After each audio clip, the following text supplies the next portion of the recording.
Okay, so today we have Judith Hill on the podcast. And Judith is an herbalist, an astrologer, specifically a medical astrologer, author, teacher, researcher, so many hats. And you've done such amazing work in your life so far. I've been really excited to dip into these books. So, how are you today? I'm very well, and I'm very thrilled to be here at the Plant Cunning podcast. Yes. I always wanted to run away with the herbalists, not the circus. Amazing. So we usually have a first question that goes like, what brought you to the plant path? But what brought you to the plant and planet path? Well, I've always loved both since I was quite small. But when I was growing up, I didn't even know there was something called professional herbalism. So I was finding these little books on, edible plants that I could find in my area when I was 10 and foraging around. And every now and then I'd find somebody who knew something about herbs and go take a few lessons. There wasn't very many. And then the Lasha Karnak herbal store opened in Berkeley. And I went and applied for a job. And I got the job, but the pay was so little. And at the time I was being an astrologer, and it was just a no-brainer to continue doing charts instead. And so I decided I would study herbalism on my own for years, and I have.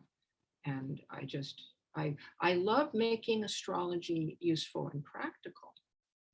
And I've always been crazy about natural health. I read Back to Eden when I was about 11, and it rocked my world. And then I read Jarvis, and then I discovered, there's this thing called medical astrology and also vocational astrology. I'm a really very skilled vocational astrologer. I have a book on that too.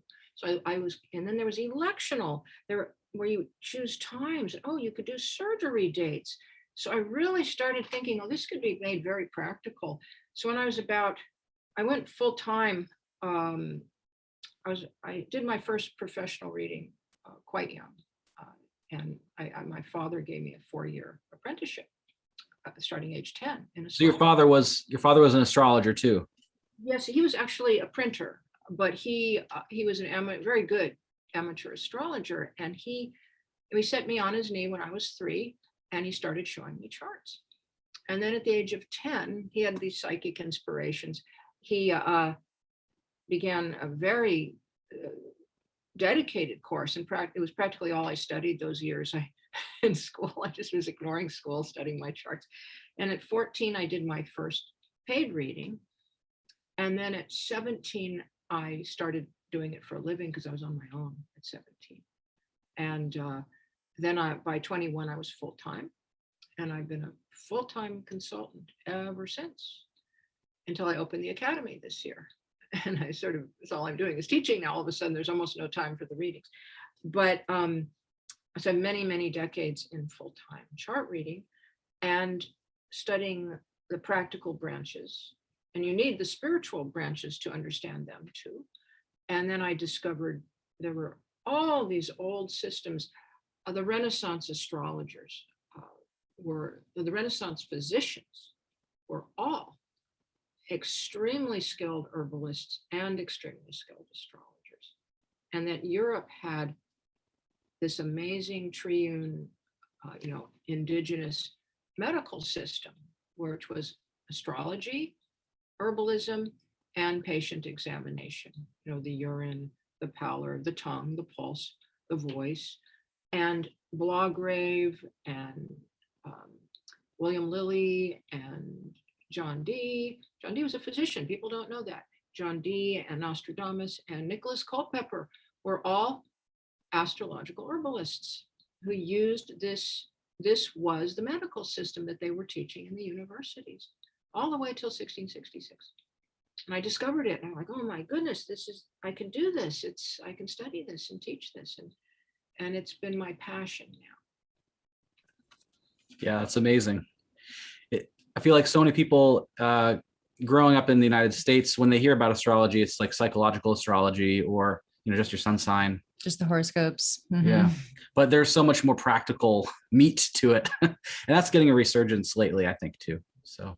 Yes. And in fact, the astrology is one of the earliest forebears of our modern psychology. And in fact, I'm giving a course right now, Astrology of Mental Health, where we look at this. You can find back in Ptolemy, 140 AD, he's writing about the qualities of the mind and different problems the mind can get into. Very detailed system of psychology of their own. And of course, the four elements, which Jung borrowed. He just lifted them up and called them the four personality types. Right.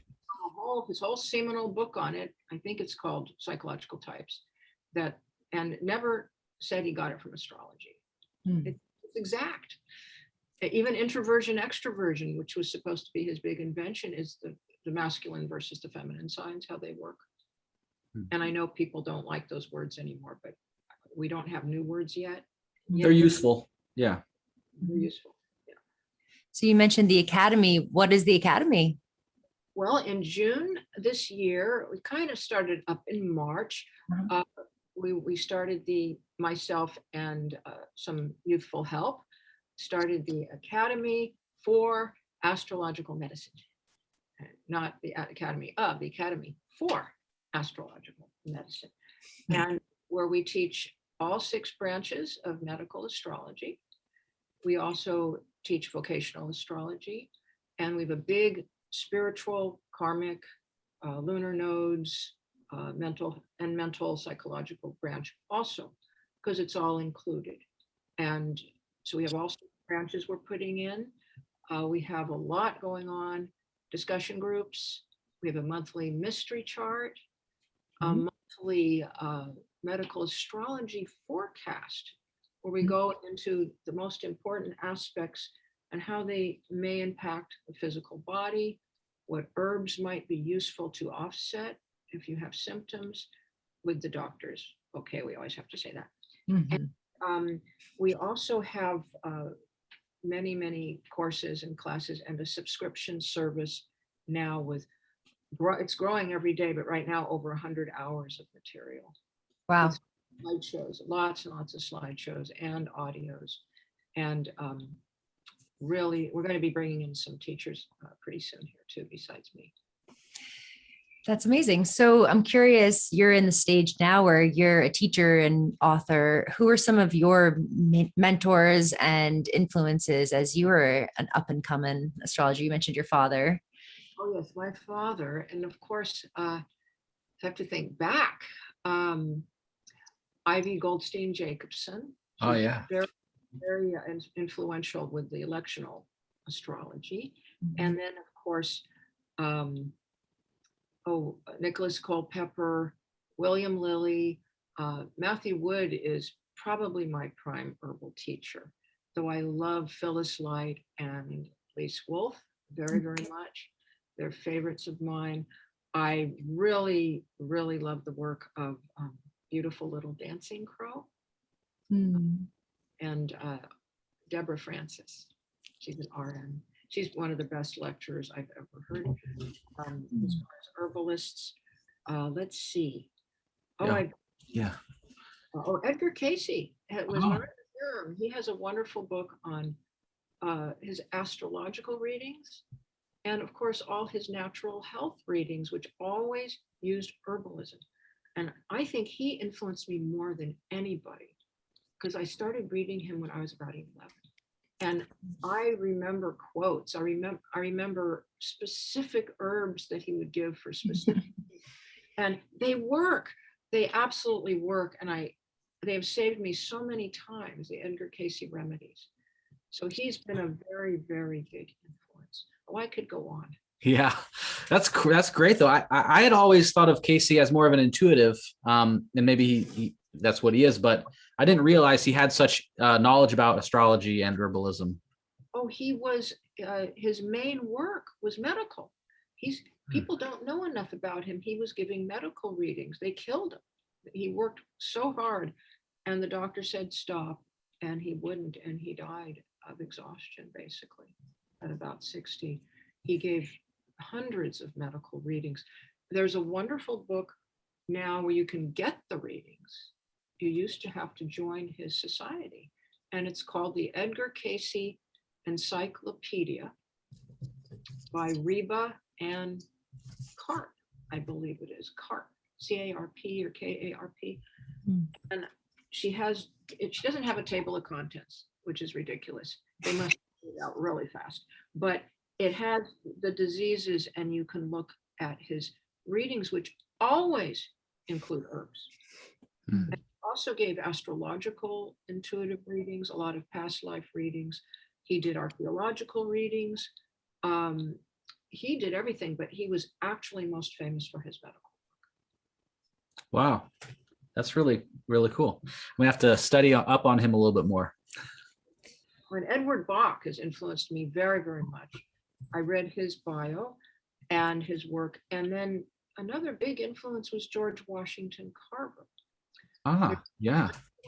Tiny little book for like $5 called The Man Who Talked to the Flowers. And George Washington Carver was really a spiritual master. People don't know this until you read this book. And that book rocked my world. And the other thing that rocked my world, I saw the movie, and I've seen it 3 times, and I purchased it for everybody I know. And it's called Juliet of the Herbs. Yeah. AC knows it. Yeah, I've seen it. Yes. Very great soul. Yeah. Mm-hmm. Is a very, very great soul who brought us herbal medicine and natural diets for dogs and cats.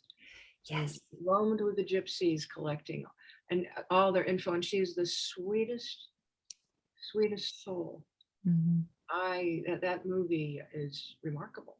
Mm-hmm. If you tune in on her wavelength, something's very right with you. Yeah, I immediately got her book too for on like veterinary care, basically, and herbs for dogs and cats. So yeah, she's so inspiring and just so amazing. Yeah.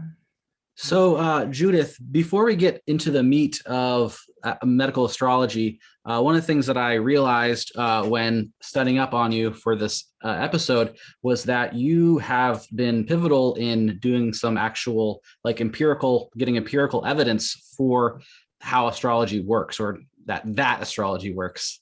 And we have a wide variety of listeners. Most of them are fine jumping into the woo water, but we also do like, had to have some empirical evidence to back up what we say. Feels good. Yeah, it feels good. So do you think you could briefly get into some of the studies that you made happen? Well, during the time I was the educational director for the San Francisco chapter of the National Council for Geocosmic Research. And I just did that for about 1 or 2 years, but for 10 years, I invested time, money in thanklessly and constantly under attack into the statistical research of astrology with 2 main companions in different studies. I orchestrated the Redheads Research Project, an international project to discover if Mars was indeed stronger in naturally redheaded people, which was the tradition. And the debunkers couldn't come along and say, oh, your effect is psychological. It's not. It's like left-handedness. And so we had to gather hundreds and hundreds of charts and replicate. So I did that with Jacqueline Thompson, who had the computer. And these were the great big computers, and you had to wear lead shields and everything. And then I went on with it. She dropped out. I went on with the project. And then my favorite project, I did a few others, but was the astroseismic research with Mark Pollitt, who's still a dear friend. And we did all great world earthquakes segregated by 200 miles away from each other. They had to be magnitude 8. This was our first study. And we developed a criteria, and we would do a count. And then we had a secret man helping us at the US Geological Survey, and he would scramble all the data. And time again, we had remarkable statistical significance. So then we replicated that study. We started doing earthquakes that were like in the 6 range, segregated by region all over the world. And we replicated the study perfectly. And this was a huge, huge effort. And you can read the whole, I have it up on, if you're a member of the Academy, you can get the ebook for free. Otherwise, it's available only through Stellium Press at my website. I never got it for Amazon. It has tons of photographs, and what you will see, I wish I had it here, I would show you. You get 3 great earthquakes in Kamchatka and that are historically recorded. And all the charts look nearly identical. So we did our first prediction. We sent it, I wrote it up, sent it into Dell Horoscope in an article. Then we called it into the earthquake. There was an earthquake hotline. We said, we're going to predict on this particular earthquake fault. We gave them a map, a magnitude 8 or above in the 6-month window in California. And I was so sure it was going to happen, I moved out. And it did. It was the Loma Linda quake. That was our first try, Loma Linda quake, because we had access to the past, a whole lot of past great earthquakes in the San Francisco Bay Area region. And a whole set, everything was coming back to look like that signature. So what we discovered is places are like people. Places have their own astrological configurations they seem to respond to. And it's not like it will always bring an earthquake, but when an earthquake happens there's the configuration. Recently, I looked at the earthquakes of Honshu, and same thing. It was just like 4 of them are practically on the same day. So we know that this is useful. And there were other studies at the time being done, astrological studies on earthquakes using moon position that were proving very fruitful. It's just one piece of the puzzle. But what this was, as far as I'm concerned, it's the second, there's 2 studies that dramatically show visual evidence of astrology. This was one of them. You can look at these charts. Oh my goodness, the charts for 12 earthquakes in the San Francisco Bay Area do not look anything like 12 randomly chosen dates where the planets will be evenly scrambled. They'll be like, but Saturn does that, everything's glommed in certain areas. And so you can see it. Some charts almost replicate each other. And the other visual data, which is perhaps even more dramatic, was that found by Frau Lily Kalisko. And I think she was 1920s to 1950s, not sure. She got tipped off from Rudolf Steiner, who suggested that cell salt would respond to planetary motions. So she was a chemist. And so each planet has its traditional metal. So Mars is iron, Venus is copper, Jupiter is tin, Saturn is lead, the sun is gold, the moon is silver, Mercury is mercury, like that. So she would wait till the moon would conjoin the planet in the sky, called a conjunction. And she would take filter paper and dip it in their metal, like iron phosphate for Mars. She would dip the filter paper, and with always within 10 minutes following the conjunction, the cell salts would go wild all over the paper.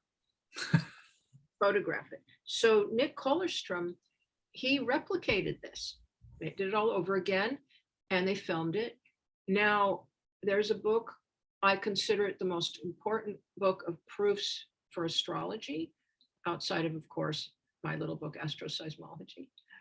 And we also have a book called The Cosmic Clocks, of the research of the 2, Francoise and Michel Gauquelin.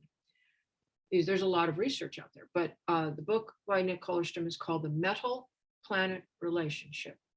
It has all the photographs in it.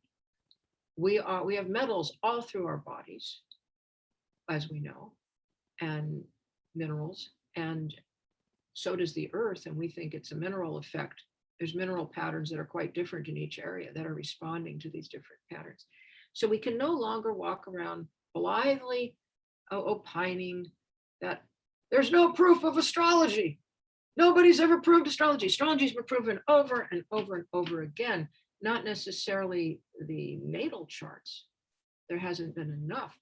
I've designed lots of projects that will prove, I believe, natal astrology to be valid, but it would take some money, time, and real setup to prove them. And they're not hard. They're not hard. I found some vocational ideas and some medical ideas I think would work. But you can't just have astrologers taking these exams. You have to have an astrologer that has 20 years experience in that field of astrology. And this is where astrology tests often so fail. Just anybody claims they're an astrologer takes this test. You need to really have a lot of experience to be able to pick out in a chart who has a heart disease and who doesn't, or who would make a great judge and who wouldn't, or who might be an athlete, who might be, someone who likes to sit home and read and is scared of sports. So, yeah. Yeah, that's amazing. Isaac raised his hands. Yeah, little bit. I'd rather read. I'd rather read. Yeah. So I guess we should start with, I want to get into medical astrology, but it's always nice to kind of define terms. So what is medical astrology and what do you use it for? It's a great question. So medical astrology is the study of how the cosmic rays of the planets and the signs influence the human body.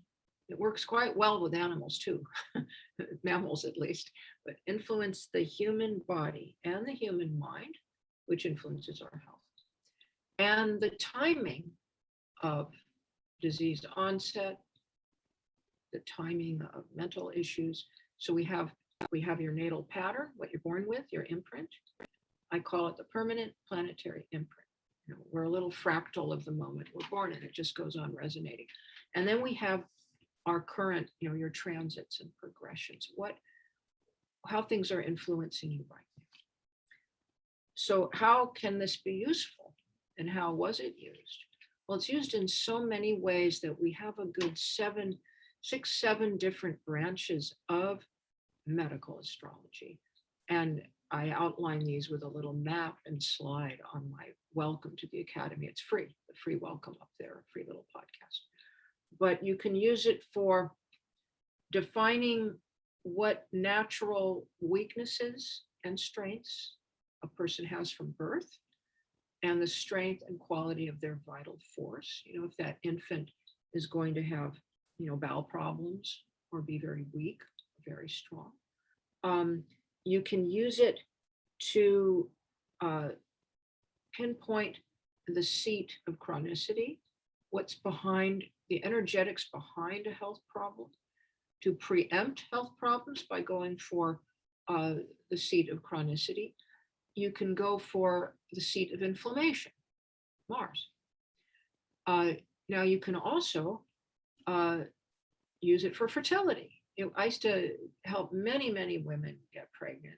I have a joke I've said many times, which I'm now the proud father of many. Helping many women get pregnant. So lots of astro babies out there, women who are infertile would get pregnant usually within 3 months of finding them good dates or finding out if they're just not compatible with the male they're using. So let's see, there is wonderful uses in timing. So timing surgeries. I've done a lot of surgery dates for people. I've been training a few people to do this because I'm too busy now.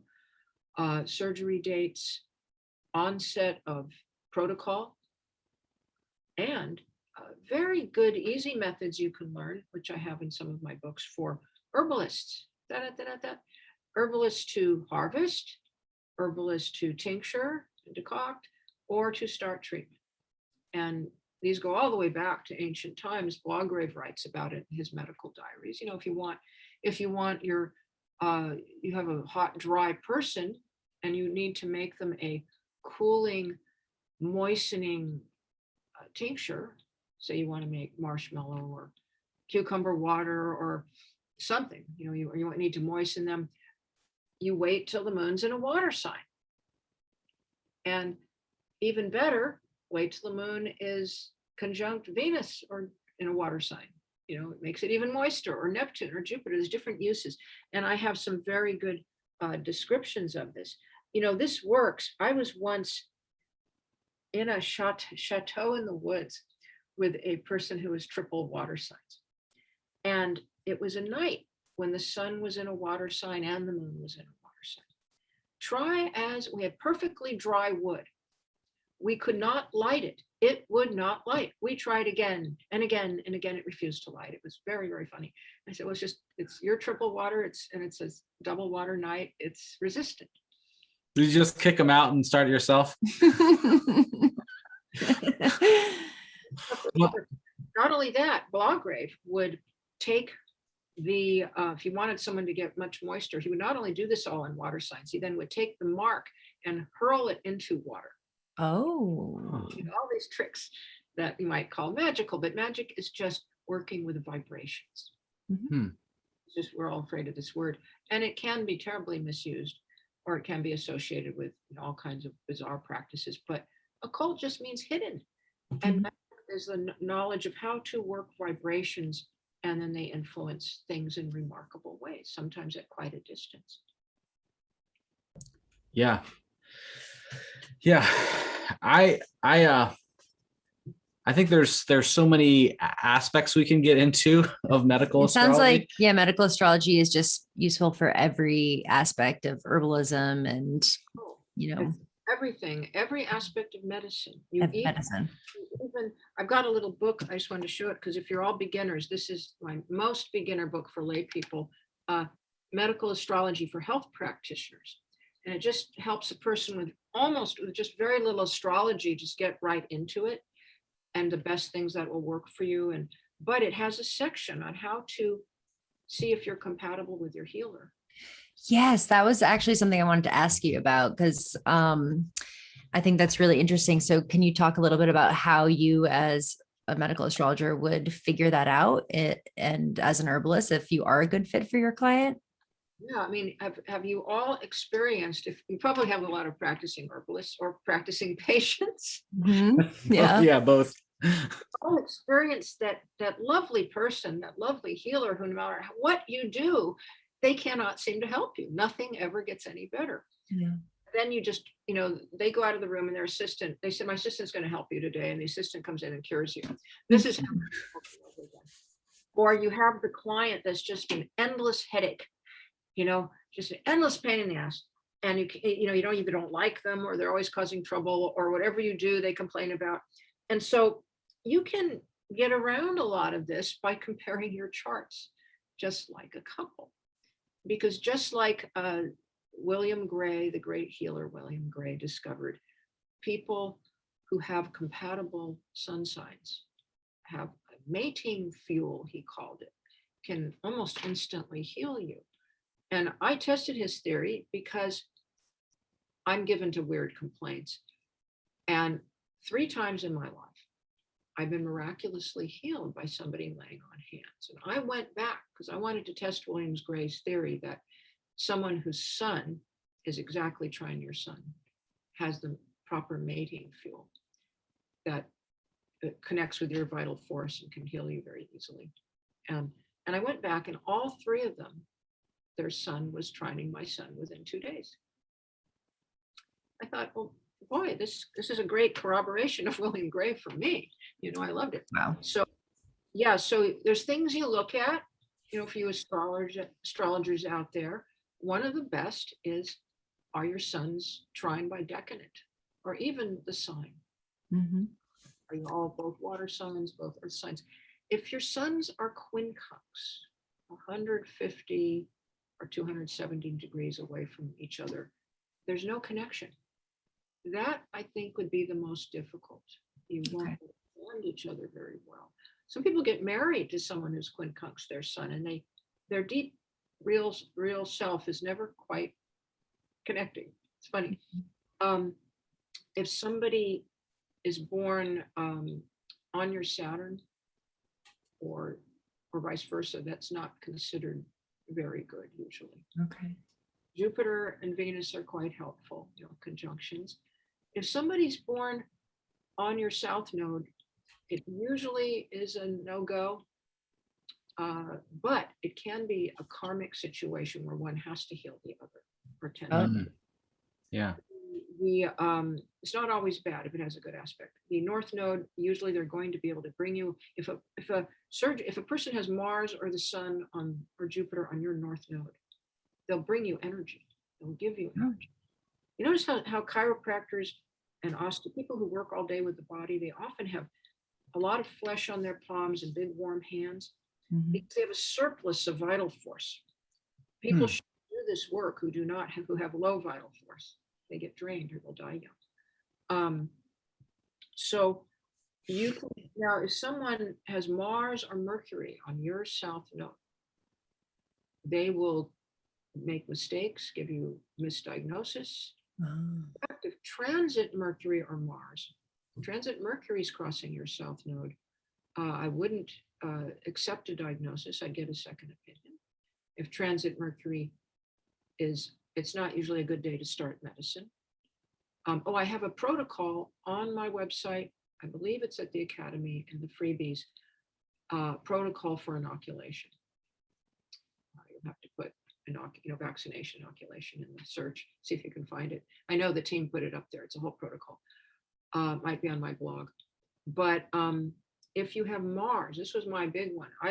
In this book, if you guys are trying to study surgeries, this book has a whole beautiful section on how to do safe surgeries and medical astrology, a guide to planetary pathology. It's a little more advanced. It's good if you know just basic astrology to do this one, but it gives all the really important things you look at. And the most I feel is if Mars is crossing your natal South Node at the time of the surgery, very, very, very risky. Means undoing through the knife. Or if a surgeon is born with their Mars on your South Node, I can't tell you to get another surgeon, but I would get another surgeon. Get out of there. You really want, I pick surgeons for people. So people will give me 5 surgeons and I'll check. I can't get the whole chart. I can just get the birth date, but that's enough. And if one's dangerous, we'll rule it out. That's really interesting.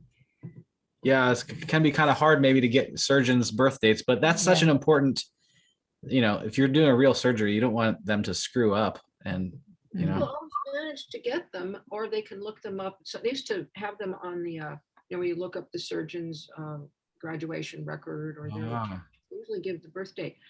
It's been getting harder, but I find people, if they call up and they ask the office and they say, I believe in astrology and I need your surgeon's birth date, please. Most of them get it. Same with real estate agents. When I do real estate astrology, it's good to pick a good realtor.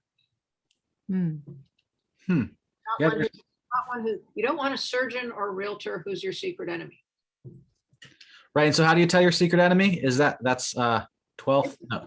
A lot of things. It's not necessarily the 12th, because some people have great 12 houses. It's a lot of things that you look at. That's a big question. But you certainly don't want Mars or Mercury on their Mars or Mercury on your South. Right. So I think a lot of people know about Mars and Saturn. Maybe if you know about astrology, you know about Mars and Saturn. Those are the malefics. Jupiter and Venus are the benefics. Sun and Moon are the lights.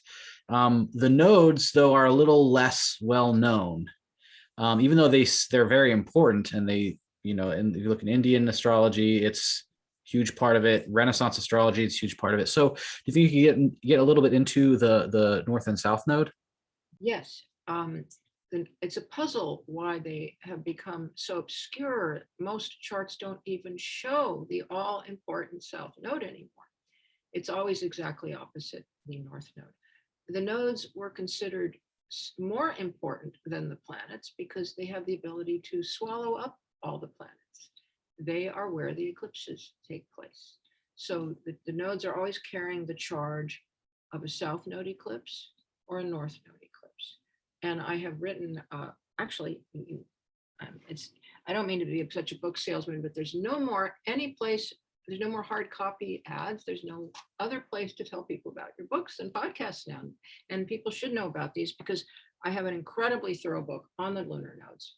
Lunar nodes, your key to excellent chart interpretation. So where the lunar nodes are, the north node is where energy, cosmic energies, the solely lunar energies enter like a current. They enter there. So you can get good stuff, energy strength, or you can get impactions, swellings, strokes. The south node is the tail. So the cosmic energies go out. It's like there's currents and waves all through the universe, just like on Earth, just like the ocean. It's the way the energy is going out there. So it's a big excretion point. You can get rid of toxins, weight, but it's often weakening. It can be very dangerous, cause all kinds of problems. It can mean karmic debt payment from past lives. So often a planet on it is in some way impaired or weakened, though there are 3 ways it can be corrected. And it often indicates a great talent from past lives too. Sometimes it's a place of a past life memory or fear. For those who believe in past lives, I realize some of you out there don't, and that's just fine with me. I believe each his own. It's a democracy of opinions. But lunar nodes have always been very linked to past life theory in the Hindu. Now, the beginning of this book has a 60-page lecture that was translated that I gave years ago on nodes east and nodes west. And nodes east and nodes west, they have the same functions, but they are valued differently. So in the west, we love the north node and we're afraid of the south. In the east, they don't like the north node and they think the south node is wonderful. Well, how could this be? Because in the east, they feel that self-aggrandizement attaches you to the earth plane, and that's what the north node does. It's greedy. It gives you things you like, and it brings connections and good things. And the south node they call the moksha karaka, the indicator of enlightenment. And this is a good point because it brings all the sorrows and griefs and losses, but it teaches you not to be attached to passing forms or bodies or the plane. So things go, things come in at the head, the mouth, things go out at the tail. Where would we be if we did not defecate? So that we lose things, planets are usually on that south node. So therefore, the west gives a positive meaning to the north node, a negative to the south, and the east it reverses, but the function is identical. So I wrote all about this, and then nodes in the signs, in the houses, transits to the nodes, transits from the nodes. Transiting nodes are very important in your chart. They bring an incoming or outgoing wave. I wrote a book on the eclipses on their north or south nodes. Nobody's ever brought this out in the history of astrology. It's very weird. An eclipse on the south node, completely different than on the north node. It's a solar eclipse that begins the cycle. We have a calendar, the only calendar I've ever seen that lists the north and south node polarity of each of the eclipses. And you can access that, I believe, on my website. Could be at the Academy. I have a personal website, judithhillastrology.com. But I never know where the team is putting these things. But you have a calendar where you can get the nodal polarities, which for some reason are obvious as pie, but nobody's ever written about them. There's a big difference. If you have a south node eclipse on your Venus, something Venus is going to go out. If you have a north node event on your Venus, something related to Venus is going to come in. Now that's a very significant difference. Never been written about before. Now, the nodes have been extensively written about in the East, and I've done a lot of writing on their medical interpretations, which is somewhat unique, distinct medical related to transits to and from the nodes and their medical perspectives. And if you want extreme detail, just on medical nodes, then this book, Medical Astrology in Action, the chapters on the nodes go into every single transit nodal conjunction and every single conjunction to the nodes and what they mean medically only. And so it's very, very specific for you people who really are seriously nerdly about this, like I am. Yeah, I'm starting to get nerdly about it. I've got, got this one and this one. Wait, this is yeah. And then a couple more, but they're so amazing. So I'm glad that you're sharing them. I'm so letting people see them. I've personally been getting a little obsessed with this. So I'm really happy to be talking with you, first of all, but really happy you wrote these books too, because it doesn't seem like anyone else is doing it. Like this, and there are some good ones. I'm always into pushing other people's books too. If you want, the best book out there for homeopathic and midpoints, it does include 8 hypothetical planets, but it's very, very thorough, is Eileen Naumann's book on medical astrology. And it has just all kinds of things in there. My goodness. That one is very good. And I love Matthew Wood's repertory, Earthline repertory. I have that on my desk at all times. And if you're being a medical astrologer and an herbalist, Matthew Wood's repertory with some of my books that give real detail. And then you have your symptoms, of course. You have to have symptoms, not just out of your head. This is a great combination for the licensed herbalist. You can, because he itemizes every single, he has every single bodily system, the brain, the heart, circulation, and then gives herbs by what they do for that system in categories. Like, do you have a slow heart, a fast heart? Do you have an aneurysm? Incredible, just choices. And then the aspects, and I've I have herbal sections after every single conjunction. Couldn't do squares and all that, but they work very similarly. So medical astrology in action for herbal tips on all these major aspects, and over 82 fun field notes of real experiences, which you will have too. Yeah.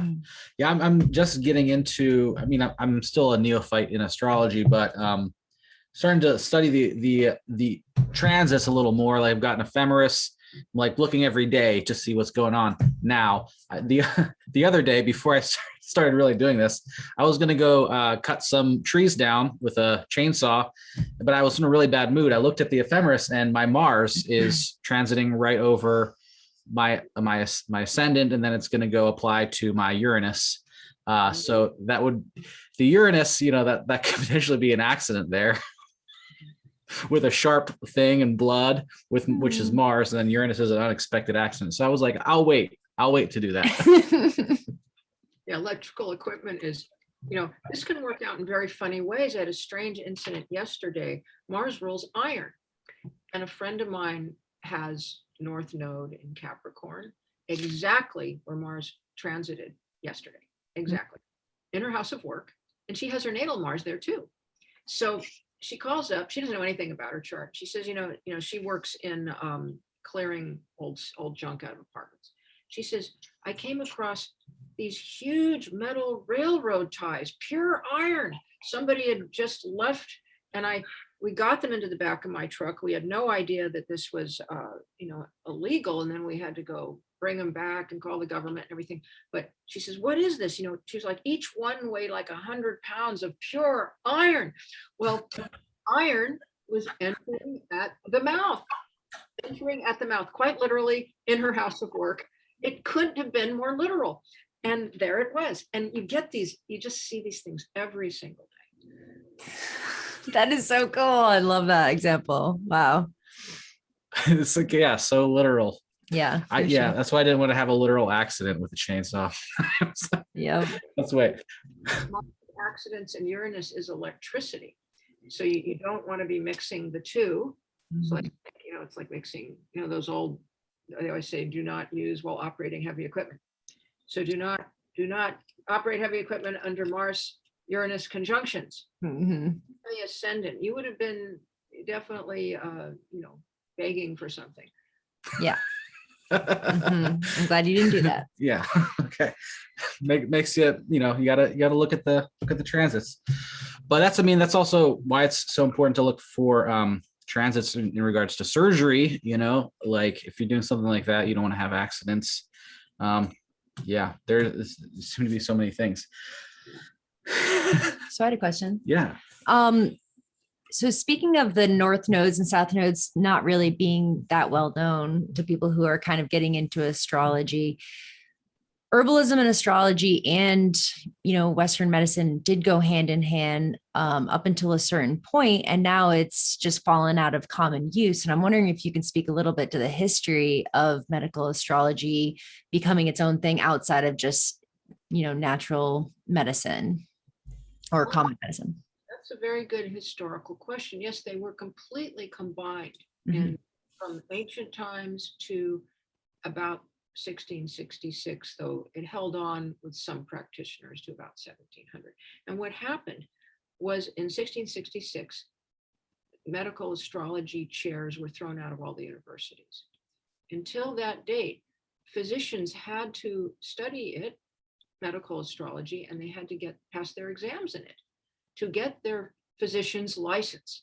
So this was partly due to the discovery that the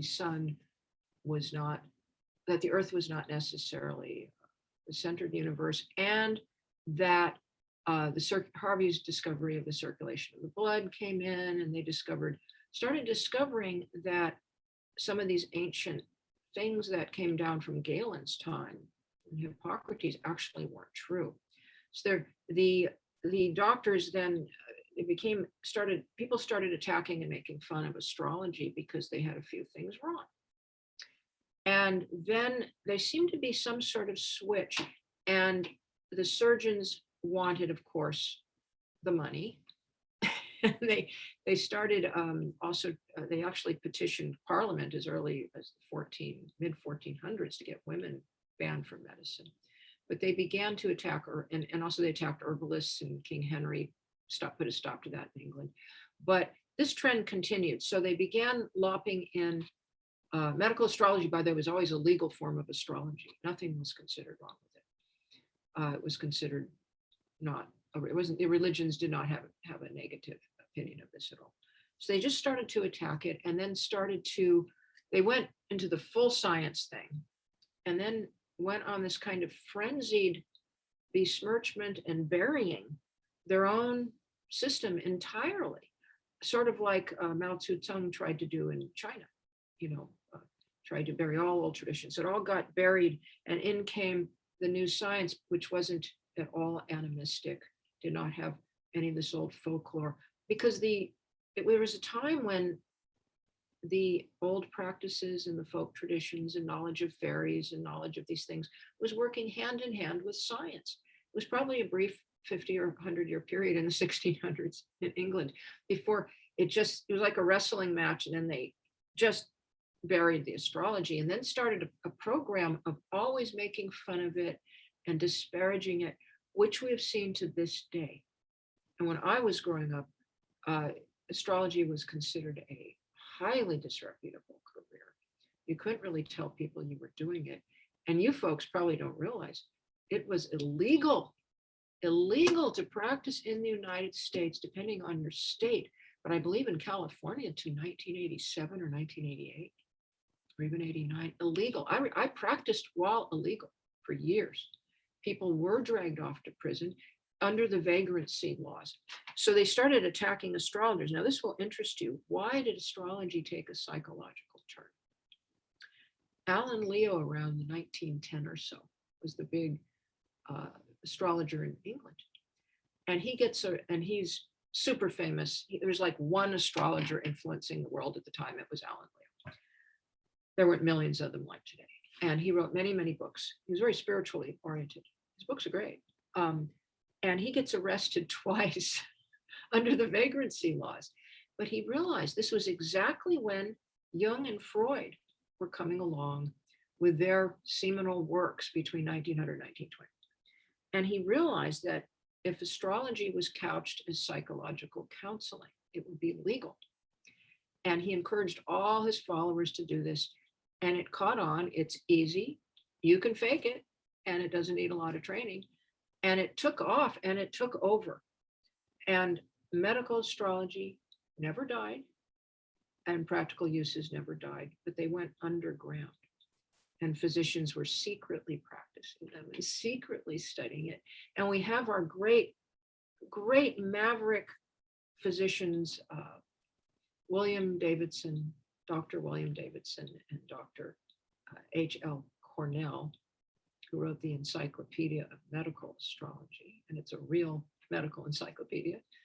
And they did this despite all the tomatoes being thrown at them, no doubt. And there was also Jansky, who worked in obstetric wards. There was Dr. Millard, who wrote case notes of a medical astrologer and so forth. But these people, there was a clinic where I live where the head physician secretly studied medical astrology, but he couldn't tell anybody. He'd lose your license. He'd be so criticized for being an idiot and all this. You couldn't go on. There was a law on the books. You couldn't speak on the radio or TV without them somehow making a fool of you. They had to do it. And so I stopped speaking. Even recently, they had the World Financial Astrologers Conference. Now, financial astrology is a very significant study. It takes a lot of training. And so the news reporter is standing in front of a great big neon palmistry sign that says, Madame Zolar or something. And they're saying, here in downtown Portland, we are having our financial astrologers meeting. Financial astrology has nothing to do with Madame Zolar's palmistry in neon signs. Now, palmistry is also a sacred, very wonderful art, but people, it's the way it was plated was trying to make astrology look like, a woo-woo, silly kind of phenomenon. And they always do this. If you go to the library, and here we have two giant books on vocational choices for people and in the vocational department. You look up astrologer. Both of them have it listed under entertainer. Now, they would never think of doing that to an herbalist or a psychologist. A good astrologer can take 10, 20 years, constant training. In India, there's an 8-year course at the university, followed by a 4-year apprenticeship. And I've practiced many, many, many decades. I won't even say how many. And every decade you learn more. And you're seasoned at about 10 years of constant chart reading, not reading one every month, but constant work and reading and study. 20 years, you are really good. Maybe at 30 years, you're now a master. So it's not just a lightweight thing. And to be listed under entertainer is just so insulting. It's ridiculous. But this is just to answer your question. This is what's happened, and it is coming back. People are really getting interested in this again. Yeah, thanks to you and your work too, and a large part of that, all of your books and your free offerings and classes and everything. Yeah, I mean, and it seems like a similar thing did happen with herbalism too, though not. Still until the 19th, even through the early 20th century, herbalism was still part of many doctors, training, but more recent, in the 40s, that also was made illegal. Mm-hmm. These very courageous people who everybody thought were crazy, no doubt, like Rosemary Gladstar and Susan Weed and Matthew Wood and Michael Moore. And I mean, there's many, Dorothy Hall in Australia, many great people carried this tradition and kept it alive, usually living in little shacks, making almost no money. Mm-hmm. Same with astrologers. Mm-hmm. Even own a car till I was in my mid 40s. Mm-hmm. We were here to do our work. And, but boy, for years, and I've talked to some herbalists too, you could not tell people at parties what you did. Mm-hmm. Was really, you make a living at this? Or how do you're serious. They'd act like you murdered their grandmother. Oh no. about astrology in their heads. And I would always be explaining, folks, there's not one single sentence in the entire Bible that decries astrology, not one. I mean, just study. I study all religions. I study all religions. And I always think every good astrologer should, because you're going to be working with people of all religions. You need to understand them. So I feel every good astrologer needs to study world religions, and they need to study anthropology and culture, and a little astronomy and a little psychology, and a little, as much as they can, about spiritual paradigms, and a little about health, so that you can help your clients, who come in. And finish your thought if you wanted to, but yeah, I think you can ask something else. Okay. I'm skipping around. Love it. I love that. But the question I had that came up was, as an herbalist who is maybe getting into astrology, do you think that it's better to work with another astrologer to have maybe team up with a client and have an astrologer look at a chart? Or do you think that herbalists can learn these skills and should learn these skills? I feel an herbalist, the reason why I wrote the little book, Medical Astrology for Health Practitioners, every herbalist should know some basics about the signs, because you do have sign types and you see them all the time, because they will have a type of vital force.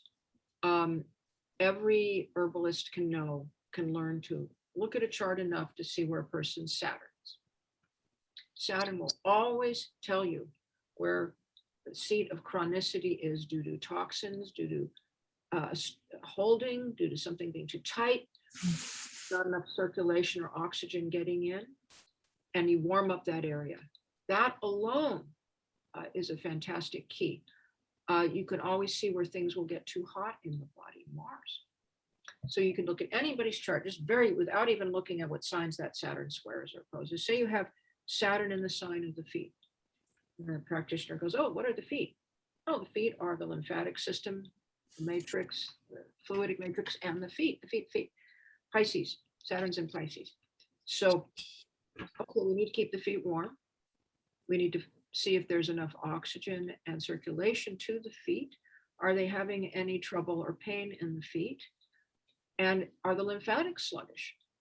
I have seen so many diseases related to people with Saturn in water signs, because they rule the lymphatics, the excretions. And if they're chilly or obstructed or not flowing freely, over time, a situation where you can get, very bad situation. Yeah. So it's very easy to find out Saturn will be in 1 of 12 signs. You just need to learn your symbols for the signs and the symbol for Saturn, and where's Saturn in that person's birth chart. And that's where you warm up. You make sure nothing's wrong in there. Saturn also gives strength, builds bone, but you don't want it building bone in your stomach, No. It's so funny. Saturn pulls in like this. And they just recently discovered that the Saturn has so much pressure on it. Its core has so much pressure. It has something like 100 more times pressure on the surface of Saturn than we have at the bottom of the Earth. And that's what Saturn does. It pulls everything in like a bowling ball.